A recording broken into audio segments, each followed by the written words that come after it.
No operation no pain killer చిన్న injection ద్వారా మోకాలు మరియు నడుము నొప్పులకు దీర్ఘకాలిక పరిష్కారం. డాక్టర్ ప్రకాష్ గుడిపూడి. 18 ఏళ్ల అనుభవం, 8,000కు పైగా హ్యాపీ పేషెంట్స్. సంప్రదించండి Allieds pain and pain management centre, Hyderabad. Assembly మీటింగ్లు వచ్చినాయంటే చాలు ఎక్కడైనా సరే అధికారంలో ఏ పార్టీ ఉంటే వాళ్ళ హవానే నడుస్తుంటుంది. బలం బలగం ఎవలకు ఎక్కువ ఉంటే వాళ్ళలోనే నడుస్తుంటుంది. కానీ ఇప్పుడు తెలంగాణలో మాత్రం పరిస్థితి అట్లా లేదు. షేయ్ పార్టీ వాళ్ళకు కార్ పార్టీ వాళ్ళకు సై అంటే సై అన్నట్టే నడిచినాయి ముచ్చట్లు. అసెంబ్లీ మీటింగ్లకు మస్తు ఊపొచ్చింది ఈసారి.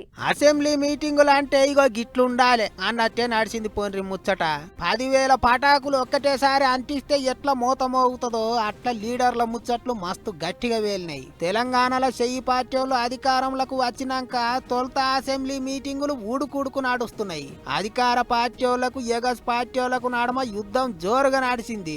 అయితే అధికారంలో లేకపోయినా బలగం తక్కువ ఉన్నా తొలుత షెయ్యి పార్టీల కంటే ఎక్కువ కారు పార్టీలే ఎగిరినరు. మాజీ మంత్రి కేటీఆర్ సార్ అయితే వెనకటి ముచ్చట్లు అన్ని ముంగటేసుకొని షెయ్యి పార్టీలకు సురుకులు పెట్టిండు.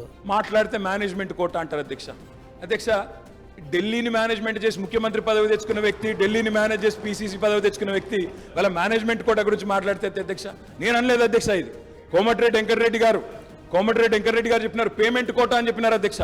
కాబట్టి ఆయన కూడా మాట్లాడితే బాగలేదు అధ్యక్ష, వారిని సవరించుకోమనండి. గదా అన్నట్టు బరాబర్ ఉంటది. చూసుకుందామంటే చూసుకుందాం అన్నట్టే నడిచింది ముచ్చట. ఇక అధికారంలో లేనోళ్లే గా తీరుగా మాట్లాడితే అధికారంలోకి వచ్చిన వాళ్ళు షెయ్యి పార్టీలు తగ్గుతారా? ముఖ్యమంత్రి రేవంత్ సార్ మీదికి లేచి మైక్ అందుకుంటే ఆపకుండా మాట్లాడిండు. ఒరి వేసుకుంటే ఉరేసుకున్నట్టే మీరు ఒరేయొద్దు అన్నాడు. నేను అడుగుతున్న అధ్యక్ష మీ ద్వారా ఈరోజు అక్కడ కూర్చున్న వాళ్ళను, మీరు ఫామ్ హౌస్లో వండించిన వడ్లు 4,250 రూపాయలకు ప్రైవేటు కంపెనీల మెడ మీద కత్తి పెట్టి మీరు మీ వడ్లు తౌడులాగా పండించిన వడ్లకేమో 4,250 రూపాయలు గిట్టుబాటు ధరిస్తారా? ఇవాళ నా తెలంగాణ రైతాంగం కష్టపడి పండించిన పంటకు 1,400, 1,500 రూపాయలు ఇస్తారా? ఇదేనా మీరు రైతులకు ఇచ్చే సందేశం అని నేను అడుగుతున్నా. మధ్యాహ్నం బువ్వ తినొచ్చినాక కూడా చర్చ గట్టిగానే నడిచింది. కారు పార్టీ వాళ్ళ దిక్కుకెళ్లి మాజీ మంత్రులు కేటీఆర్, హరీష్ రావు సార్లు పొట్టు మాట్లాడిర్రు. చెయ్యి పార్టీ వాళ్ళ దిక్కుకెళ్లి CM sir, deputy CM sir, మంత్రి శ్రీధర్ బాబు అరుచుకున్నారు. లీడర్లను సంజాయించలేక నడమ స్పీకర్ సారుకు పరిశాన్ అయింది. కారు పార్టీ వాళ్ళను బయటికి తోలియాలి అని అధికార పార్టీ ఎమ్మెల్యేలు ఒర్రినా సీఎం సార్ ఏ గట్టెట్టయితది, లోపట్నే ఉండాలి, అంత ఇనాలే అన్నట్టు మాట్లాడిండు. మనం అట్లేం లేదు, వాళ్ళు వినాల్సిందే, వాళ్ళకి ఇదే శిక్ష.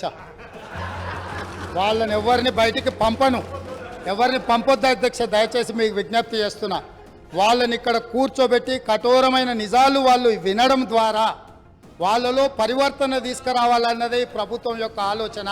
కాబట్టి వారిని ఎవరిని కూడా సభలో నుంచి బయటకు పంపించొద్దు అధ్యక్ష.